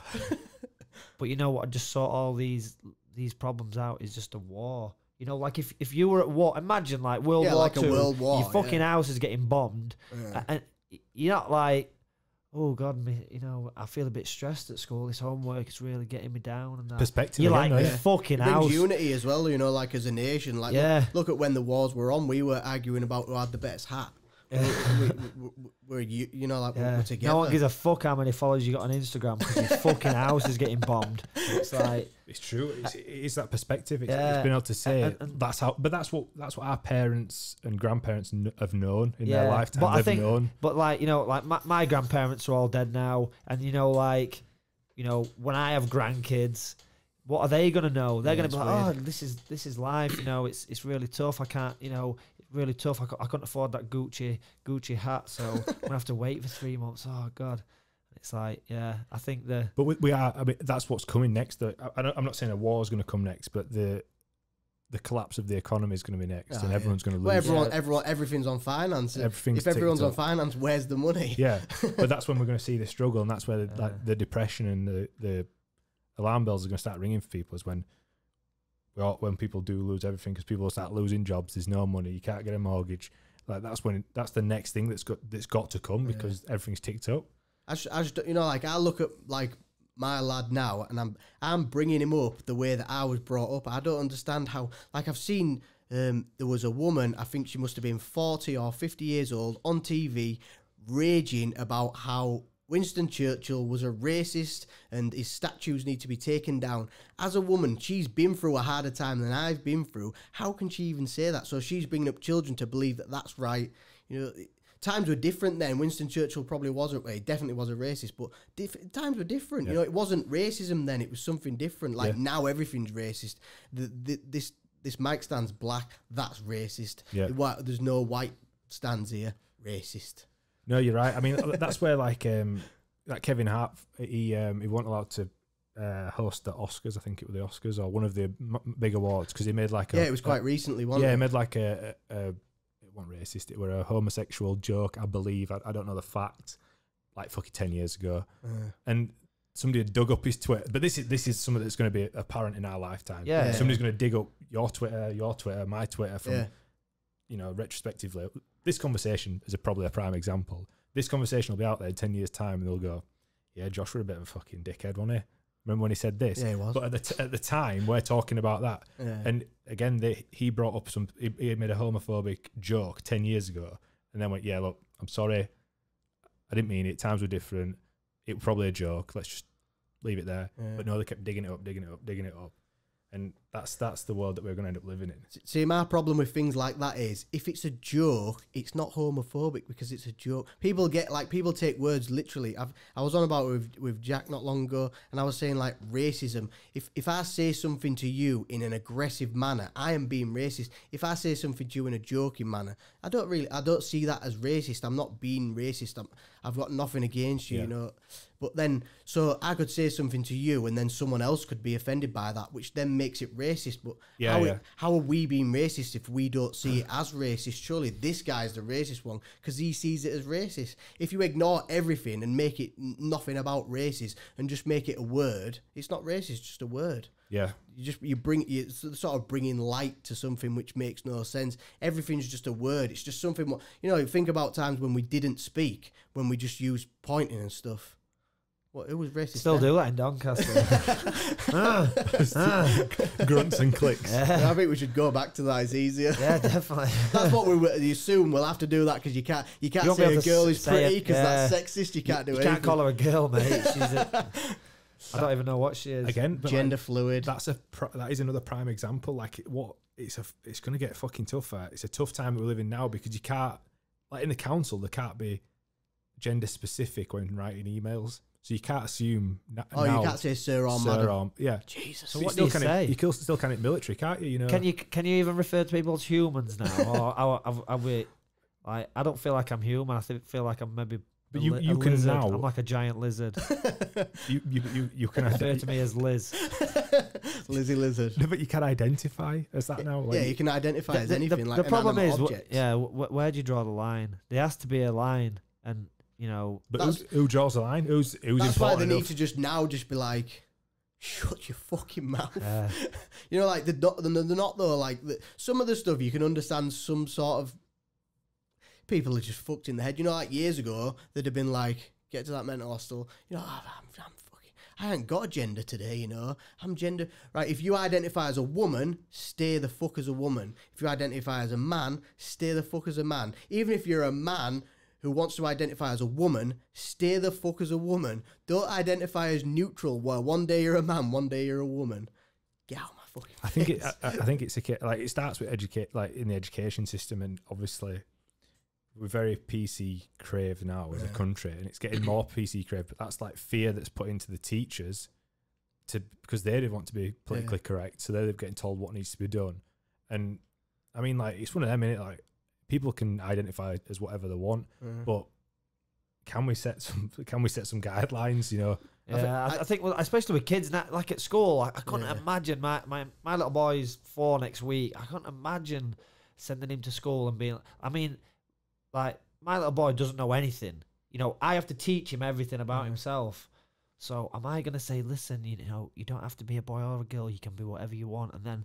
That's so confusing for a child. Have you watched a small child? This is the reference I use. So have you watched Lou Through, where he did a Lou Through documentary, and it was documenting children that didn't know what gender they were. So they went on to like hormone treatment from like a really young age, so they didn't actually form fully into whichever gender specific path that they were going on. Yeah. So male, they never became like fully a man or female.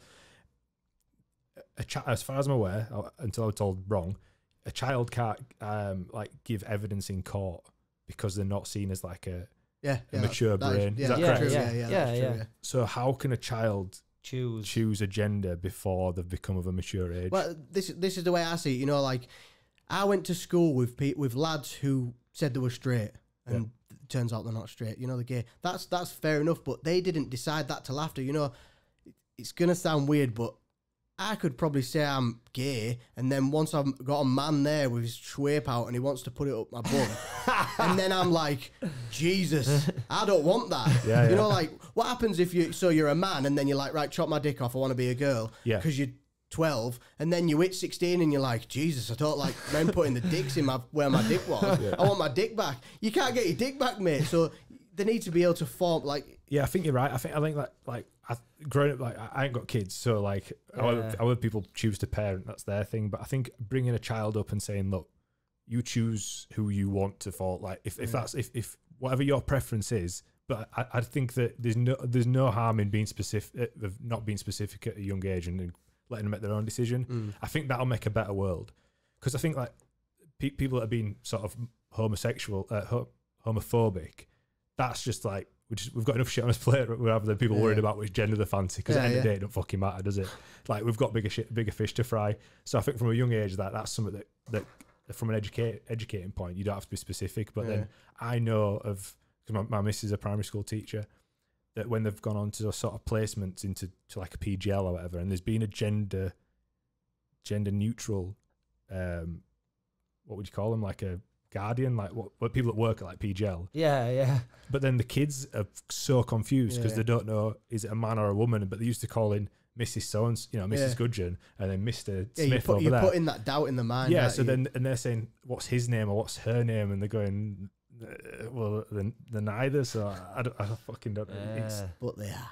Yeah, but just look down your trousers. It's tough. It's tough for us, and we're fucking adults. Imagine what it's like for a kid. It's confusing times, isn't it? I think. Yeah, I mean, kids are just. It's like I look at my little boy, just an innocent little boy. It's like, how can you just do this? Well, it's, you know, like a kid. Say if you're religious, your kid grows up being religious. It follows what you follow, don't you? So if you start instilling all that sort of doubt and things into its mind, it's not good for a child. That's why they end up depressed, because they're like, I don't even know what gender I am today. Yeah, like, fucking hell. Yeah, you're right. You follow your parents and what.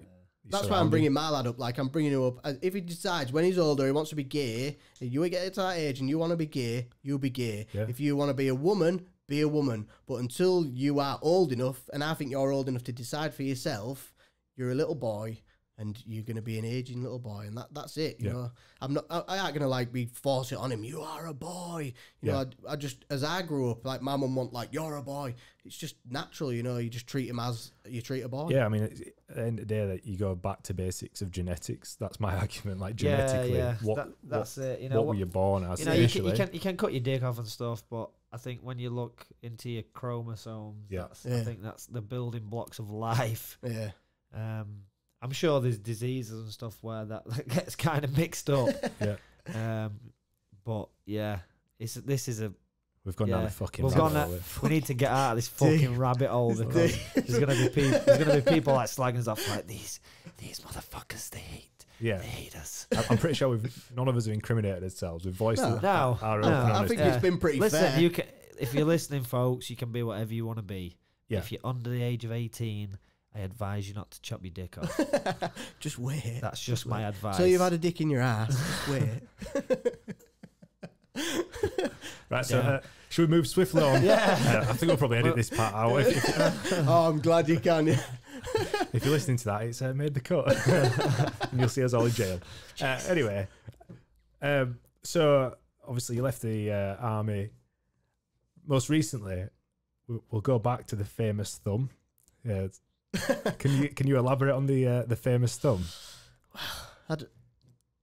I watched a YouTube video once and seen someone making a knife, so then I decided to make a knife myself and film it. And because I wasn't very confident in front of the camera, every time I finished one part of it, I put my thumb up.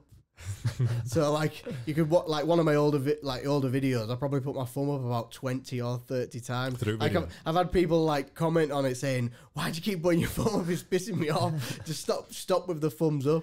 So like that became sort of my thing. My more recent videos, I talk and I'm a bit more. I know, yeah. I was surprised actually to see your recent videos and you've actually your face isn't it stuff. I'm like, shit.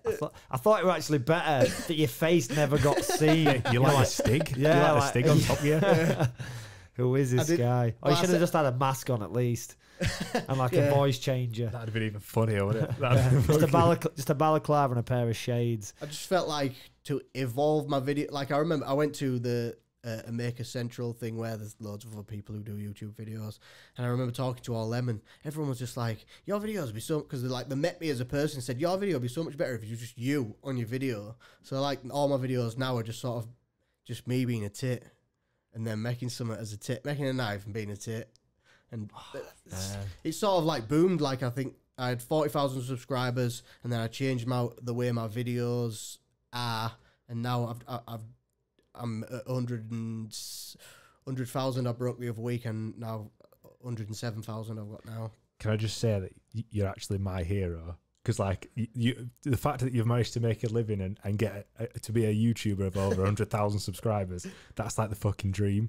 Is that why I got that blowjob before? Yeah. Oh, well. You're not supposed to tell it about ready in that part out. It's going to be a short episode, this one, isn't it? Jesus. Hi, my name's Onur, bye. That's fucking amazing that you've managed to do that. But you've managed to pick a niche in the market, run with it. But that's just by accident, yeah? You just literally started doing that and then... Yeah. I never sort of really saw it as going anywhere. I've sort of buzzed off the fact that it's grown and then just recently it's just... Like, I did the axe video where I put a bike chain on the handle and that's like 2.5 million views. I'm sure I saw a video over there, I think it was Unilad, it had 4.4 million views. Yeah. The Unilad, they've contracted some of my videos out and yeah, I've got... Unilad shared a lot of my older videos and I'd say it's probably about 18 million views on all of the videos that I've shared. I've had millions there. But like to get it onto your channel brings a bit more notoriety because it's sort of like the notoriety goes to Unilad rather than to me. You get your like little credit in corner. Yeah. Like when it's on my channel, it sort of comes to me like I've got 2.5 million on one and then one's sort of nearing 1 million now, that's why the channel's boomed because obviously I've got more traffic coming my way. That's fucking amazing. Yeah. So what's the plan with that? Are you just going to keep making weapons as you see fit, or is there like an end game? Is there like something you want to do with that, or you're just happy just making? Well, but I'm sort of getting to the stage now where I have patrons and they put money towards helping my videos get better, so I can put more money into my videos, making my videos better, upgrade my equipment. Like I've got a new forge, which means I can make bigger things. a sword, which everyone's been asking me for ages, but I can't make one. And so I've upgraded everything. And well, I need to upgrade my forge. I've got everything there. I just need to do it. I'm just a lazy bastard. I've had it for ages. So then I can do a sword and then just make bigger and better things. I don't know. I'd like to hit 1 million subscribers one day. It's like, but it's exponential growth on YouTube, isn't it? Like you get one that takes a hit, and then the other one takes a hit, and then people start rewatching your older videos, so that your ad revenue increases it month on month, and obviously you get patrons. That's fucking. I'm in awe because like I've tried to do the YouTube thing. Well, I've been doing it for fucking a few years now, but I've successfully created a weekly vlog for my old company, and like we were getting, like we got 750,000 views on one video. It got shared by BBC and it got like 3.8 million views. So I've seen a glimpse, but then that were on their channel, so I've had to fucking start again because obviously I left that.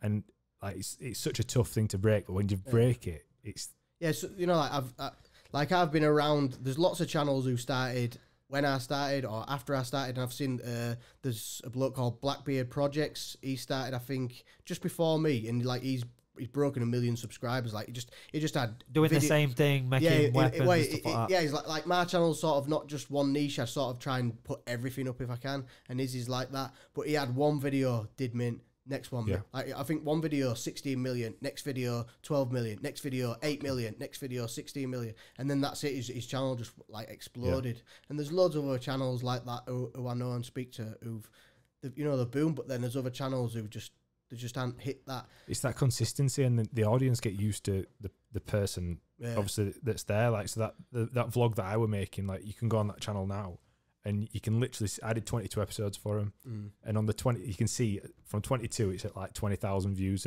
roughly, in 20,000 views an episode. And then I left.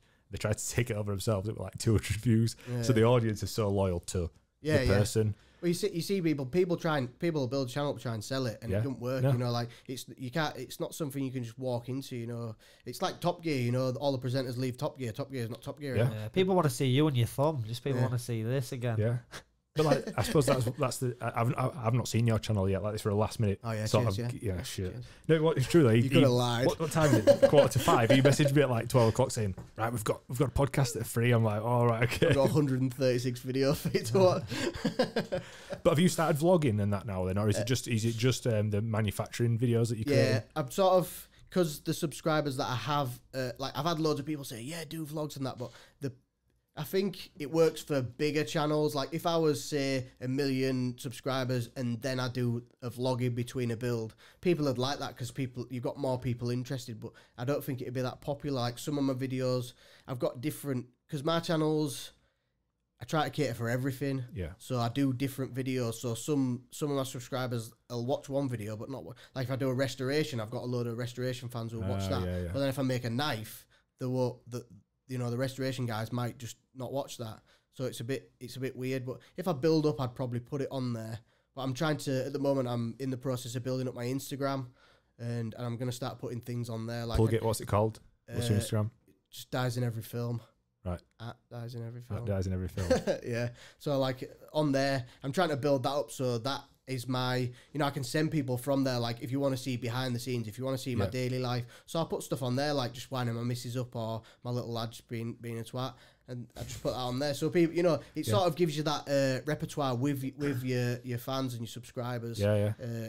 Brings you a bit closer. But I'd sort of see, because I've got I think I've got 3,000 followers on Instagram. But I do have a Facebook page, and that's got like 13,000. But it's not. You don't have that. I don't know. Instagram, you sort of can get that, thing with everyone. Yeah, Facebook's not. Like we do digital marketing, so we've got to try and coach businesses on that thing. Which audience have you got on what platform? And this, in fact, the podcast is a prime example. There's 500. It's only going fucking 3-4 weeks. It's got 500 followers on Facebook, and it's got 200 followers on Instagram, but we get much more traction on Facebook than we do on Instagram. So like we need to structure the content on which platform we put it on. So obviously the long form content is YouTube, so you can watch this whole podcast, vlogs and whatnot. They'll be more successful on Facebook, and it's more shareable content. And then Instagram, it's nice to look at pictures and nice little references. Short little video. So yours, I assume your videos would be like the the time lapses, you know, the sped up ones that look really good on Instagram. I just put like snippets, so like I put one of me testing a knife out or testing an axe out, and I put that on there. But yeah, I just find that when I put, so my Instagram automatically shares to my Facebook anyway, but I always get more on, even though I've got that much more followers on Facebook, I get more on my Instagram. Yeah. But my Instagram's relatively new. I got told ages ago, but I started a Facebook page so much easier. Like I'm new to Instagram anyway, and someone said, "Oh, you should do an Instagram. There's like a big following on Instagram." I was like, "Yeah, I'll do it." I wish I had I think if I'd have started sooner, I'd have had a bigger following on Instagram, because all those from that I could have directed to Instagram rather than to Facebook. Do you reinvest any of your ad revenue into target advertising on Facebook to increase your following on Instagram? See, this is like a rabbit hole, because I looked into it and I'd put up one test ad on, I think possibly, they're sort of linked, aren't they? I put one test ad on whatever, and it ran on both the platforms, and I got like, it was hardly anything back for the value for money. And then I looked into it more, and they say like, if you pay to advertise on those platforms, they will, you know, like your channel won't play the algorithm as well, because they know you're going to pay to put your channel in better light. So I've sort of been... Is this for Instagram? You talking about off YouTube? Instagram, yeah. Right. Yeah, because Instagram, like the rule of thumb is they say that you can get 10,000 you can pay for 10,000 followers in 60 days at a rough ad spend of £10 per day. So you're looking at 600 quid, I'll get you 10,000 followers. Because you're so niche, it should be less than that to run target. But you've got to run targeted ads from Facebook Ads Manager rather than just pressing the boost button. This is where all businesses fail, because they just press the boost button and it goes, yeah, it's been seen by 60,000 people, but no one actually gives a fuck, and it's been wasted left, right, and centre. Yeah, they just put it everywhere. But if you go into the Ads Manager, you can specifically choose where you're advertising. So the most successful way to increase an Instagram following is if you run targeted ads in the stories section, and specifically only the stories, nowhere else. Yeah.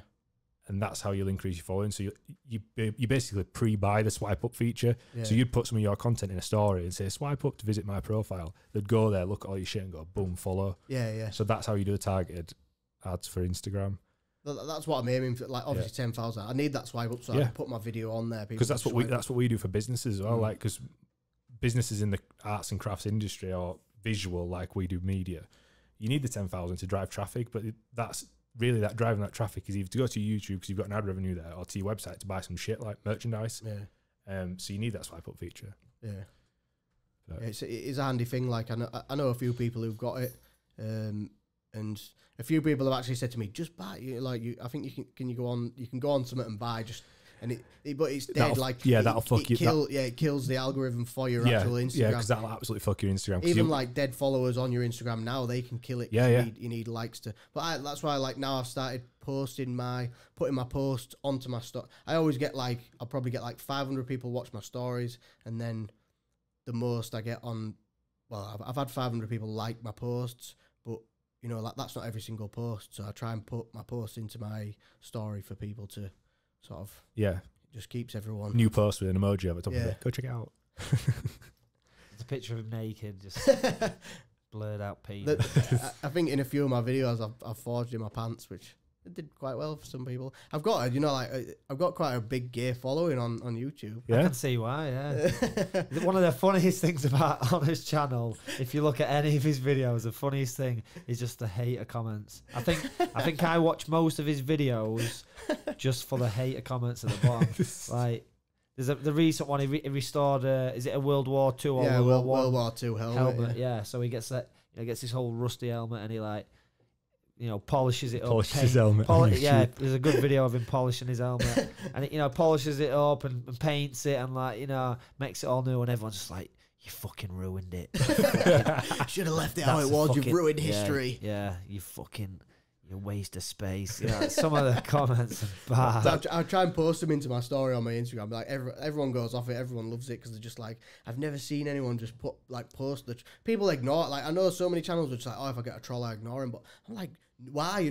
The more you talk to the troll and they talk to you, it's bringing more to your channel. It puts the algorithm up. So I'm like, game, let's do it. Let's go. Like, you're gonna hurt my feelings with words. Oh God! Even if I ruin history, do you think I care? I ain't bothered. Perspective. You've been in the down. He did it with I had a World War I bayonet. It was my great granddad's or whatever, and it was snapped in. It was all rusty. And it was snapped in half. I think my granddad threw it at someone once and it hit the floor and snapped. So I said to Onur, you know, can you fix it up? So he fixed it together and it looks like brand new now. But when I posted that same thing, people were like, oh, he's fucking ruined it. He should have left it how it was.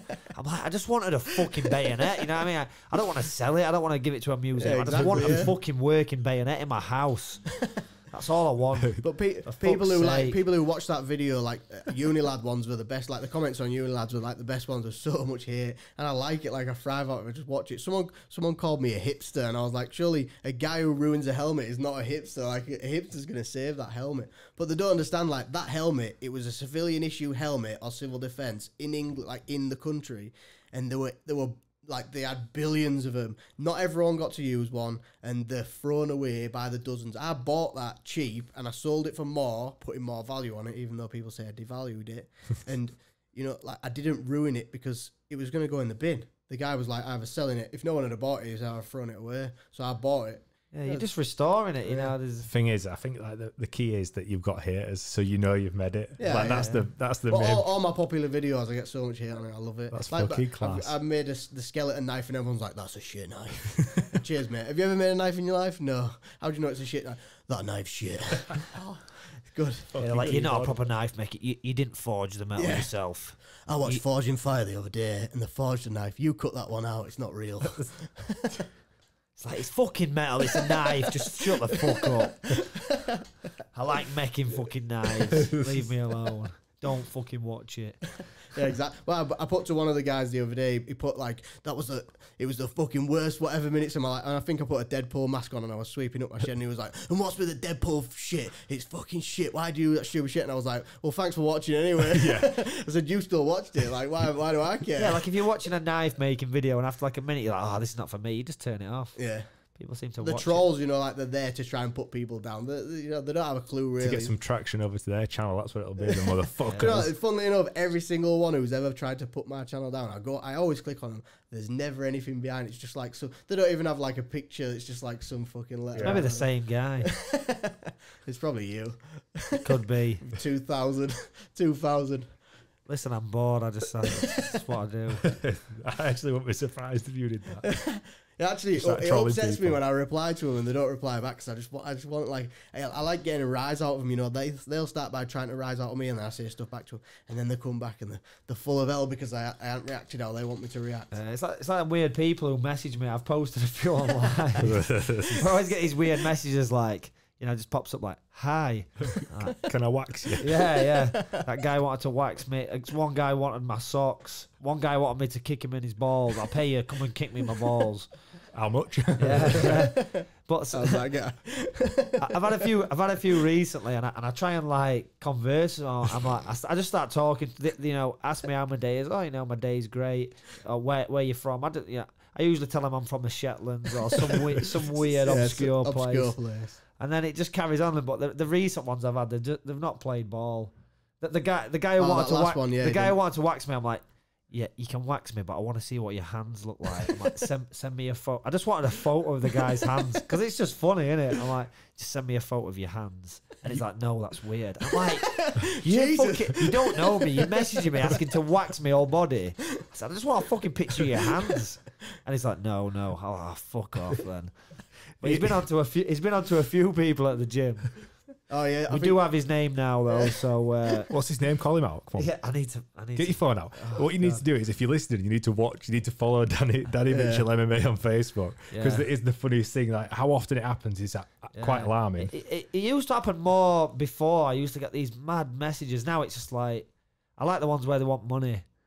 You know, it's like, oh yeah, I've got this problem. I've got this ill grandparent, and I need this money. Can you send? I'm like, yeah, just send me your bank details. And I like to see how far I can take it, and if I can get anything back, like photos, like I always say some stuff like, yeah, prove it's you. Send me a photo, but you need to be eating an apple, so I know it's definitely you. You know, or write this word on a piece of paper and show it to the camera, and you can. But just recently, they're not playing ball. So if you're a weirdo and you sat at home and you want to send me some weird messages. To be fair, you are like a professional troll, you online, because like the amount of people that for some reason decide to send you messages and cause shit with you is quite alarming. Yeah. Like, you ruined my fucking Sunday night, or last week when that guy wanted to fight you. Like, did you see it on his Facebook feed? I saw that, and I saw it from the beginning, and I thought, this is going to go bad, this one. And he attracts him. He's just attracts him, but this fucking idiot from Halifax. You listening? What's his name? Jackson. Lewis Jackson. Lewis Jackson. Please, Lewis, come on the podcast. Like, I invited him, and then he gave me a load of shit back, and I'm like, oh, come on. But like, he wanted to fight me. You made so many people's fucking. He's calling him keyboard warrior. Yeah, fucking. He asked me to. He's like. What was your word? He put box me, big lad. Oh shit! I've been called out. Yeah, come down to the gym, 7 o'clock. We'll fight. Then he started trying to agree some kind of terms. No. Let's do it on like this show. I'm like, listen, mate. You want to fight? You come to the gym. Yeah, 10 G's. He's like, yeah, but we'll get people. He said we'll fight on a show and then people want to watch. I'm like, listen, mate, you bring all your friends, bring them all for free, free. Bring them all down. They can all watch. But like, there were fucking what? There must have been 500 people liked or commented on that fucking post that night, and it went on until early hours. And you, like, every now and again, you sent me a message on WhatsApp saying, can't believe it's still going on. Then some other message would come up. And it was like 1 o'clock in the morning. I'm still sat there with every other cunt with everybody else in Morley, like, just watching this fucking unfold. Like, I even made a fight card, a fight poster, and posted that in. Like, it was just mental. Your missus, she said, do I need to take out life insurance? Well, funny shit, but he never turned up for the fight, unfortunately. Yeah, that would have made a good video. Good night for AVT MMA though, because the fucking gym were packed at 7 o'clock. Yeah, come on, I'm just gonna just take up jiu-jitsu tonight. Loads of people just turned up. Yeah, like, why is all these people in the gym? It's like, oh shit, they've come to see me have a fight. I need to just do it every week. Like, yeah, I might be having a fight tonight, everyone. Be there. Sign up.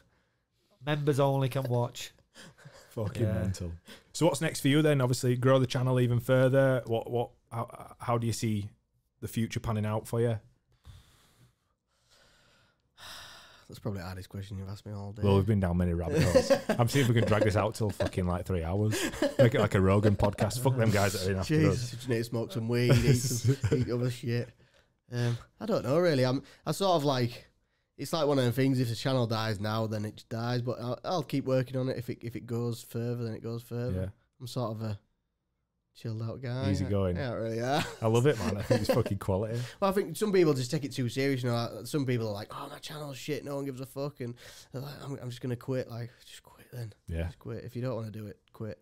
Like, no, I've had people like say to me recently, like, "Oh, your channel's got shit since you started fucking talking." And that's what he said. He said, your channel's got shit since you started talking. I was like, but I'm enjoying it. Like, before I sort of got to the stage where I was like bored of it. Yeah. But now I'm enjoying it because I'm just being a dickhead in it. I can just be a div. Like, I can't be a div in the house because my missus will tell me off. So I just go be a div in shed. And then she sees my videos and tells me off. Well, it's easier because it's already done there. Yeah. That's quality. Oh man, no, it's been an absolute pleasure to have you on. Where can people find you then? If they want to find you, YouTube, what's your channel again? Just give it another plug. Our channel is Dies in Every Film Customs. That's on YouTube, and then on Instagram at Dies in Every Film. All one word. Perfect. Any last words from the man, Danny? Sweet. No, it's been good to talk to you, and good, like, obviously, you know, there's probably a lot of listeners who've had experience with like PTSD and stuff like that, so it's good to see a different side of it and how MMA's helping that. So make sure you give Onor's channel a follow and a subscribe, and we'll be back soon. Catch you on the next one. Thank you.